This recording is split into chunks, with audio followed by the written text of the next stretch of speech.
Okay, so the last thing I want to look at before we quit for the day, um, I'm on page 10 now of The Tempest.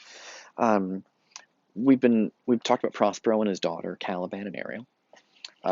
We've also spent some time just recently with the King Alonso and Prospero's brother and the king's brother and Gonzalo, um, talking about empire and selling the king's daughter off and all of this stuff.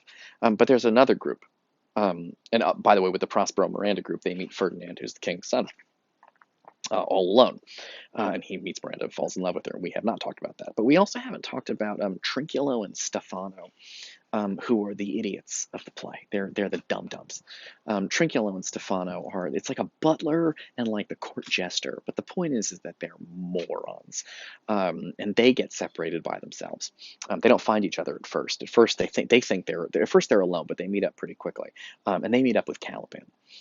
So I want to just quickly look at this because, again, remember, we already did the metaphor where Prospero's a little bit like Shakespeare because they both have sort of magical powers of illusions that charm audiences and they get lost in worlds of fiction. And now we're doing Prospero as kind of a colonialist who comes to another country and takes over the natives and stuff. The whole thing with Caliban, Trinculo, and Stefano is very similar. Caliban. Uh, Trinculo and Stefano meet Caliban. And what's interesting about it is that they treat him like property. They think about him in terms of money. Could they sell him? They're mean.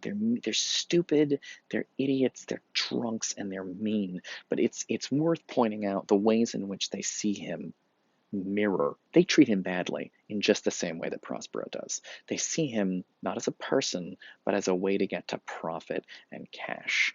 So, first of all, it opens up with Caliban by himself. Caliban's he's still mad about being treated bad by Prospero, and he hopes bad things happen to him. All the infections that the sun sucks up from bogs, fens, flats on Prosper fall and make him inch meal a disease. His spirits hear me, yet I needs must curse. Right? Even though he can probably even though he's probably overhearing me with spies, spirit spies. He says I still have to curse him. I hate him. Um, but they'll nor pinch fright me with urchin shows, pinch me in the mire, nor lead me like a firebrand in the dark out of my way unless he bid them. So he says, I could maybe spirits are spying on me right now. Prospero's got him under control. But for every trifle they are set upon me, sometimes like apes that mow and chatter at me and bite me, and then like hedgehogs which lie tumbling on my barefoot way and mount their pricks at my footfall. Sometimes am I all wound with adders, who with cloven tongues do hiss me into madness. So he's listing off all these creatures that Prospero controls and how they hurt him. This is like Prospero's a pretty bad guy. He's sort of torturing Caliban a lot. Caliban, he and again it's tricky because Caliban did try to rape Miranda, but Prospero brought Miranda to the island. So I don't know, it feels a little bit Prospero's fault. Caliban wouldn't have had the temptation had not Prospero introduced it.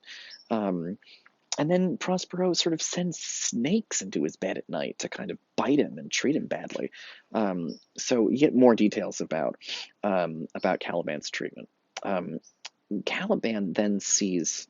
Remember, Caliban has not seen anybody really except for Prospero and Miranda. He's been on this island his whole life, and those are the only two human beings he's ever seen. And now he sees another human being, who's Trinculo, which is part of the king's ship that got shipwrecked, and Trinculo's an idiot. He sees Trinculo. Um, so he says here comes a spirit of his. He thinks it's a spirit from Prospero, but it's not. It's just Trinculo the idiot to torment me for bringing wood in slowly. I'll fall flat. Perchance he will not mind me. So Caliban kind of tries to hide, and Trinculo comes wandering in, just drunk and stupid. Here's neither bush nor shrub to bear any weather at all, and another storm brewing. I can hear it sing in the wind. He's complaining that if it's going to rain, he's got nowhere to hide. Yon same black cloud, yon huge one, looks like a foul bombard that would shed his liquor. He says the cloud looks like a drunk that's going to vomit. Again, you can see his metaphors come from drinking because he's a drinker. If it should thunder as it did before, I know not where to hide my head. Yon same cloud cannot choose but fall by pailfuls. And then he sees Caliban, and he says, what have we here? A man or a fish? He doesn't know what he's looking at because Caliban looks real strange. Dead or alive? A fish, he smells like a fish, very ancient fish-like smell, and not of the newest Port John. I was, and had but this fish painted, not a holiday fool there, but would give me a piece of silver. Now, right there, you see it. Were I in England now, as once I was, and had but this fish painted, not a holiday fool there, but would give a piece of silver, there would this monster make a man. So he says, Caliban's such a freak. He looks weird.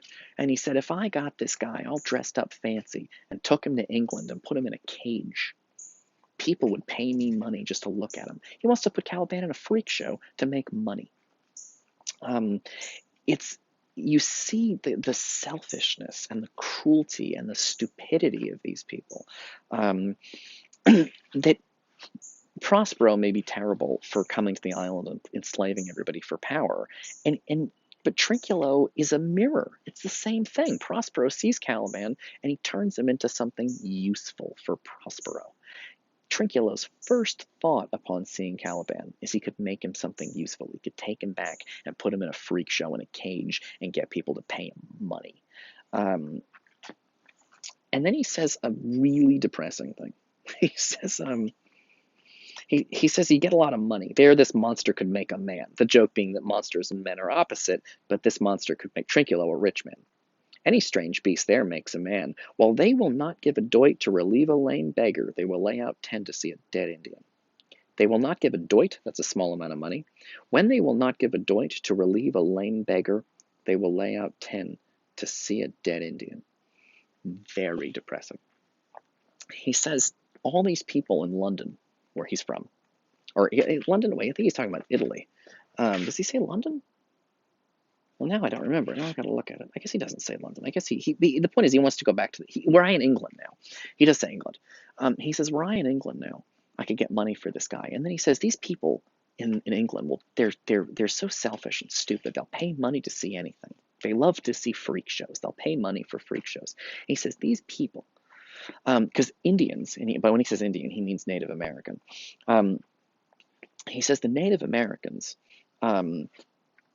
if you brought a dead Native American to England, they would pay money to see that, to get a look at a dead Native American. That'd be interesting because they never seen that kind of person before, and they would love to with the headdress. He'd dress them up with a headdress and stuff, and put beads and shit on him and make him look interesting to sell him for money. But in a really sad detail, he says they won't give a doit to relieve a lame beggar, but they'll pay 10 to see a dead Indian, meaning they won't give any money at all to the homeless people that need their help. But they would love to, the living homeless people, they won't give money to, but they'll give money to see a dead Indian. It tells you something about people's priorities, right? I mean, honestly, we're the same way, right? I mean, most people will spend $20 to go see a movie instead of giving that $20 to a homeless person on the subway, because our entertainment needs are more important to us than our social justice needs. But Trinculo is a terrible guy. But my point, what I was saying earlier, Shakespeare, when he has an idea, he thinks it through several different ways. And one of his ideas is about power and money and control, and empire building and control of native people. And Trinculo is just making a joke.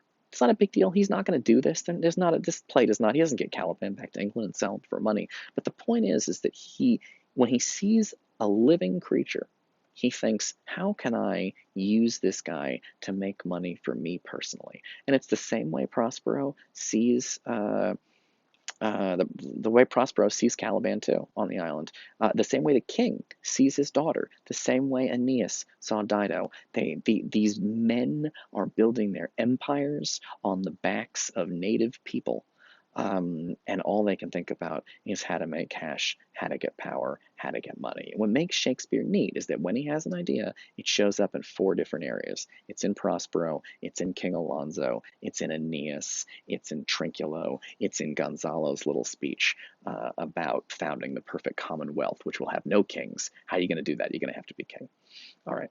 I think that's it for the day, and I will see you guys next time. We are almost done.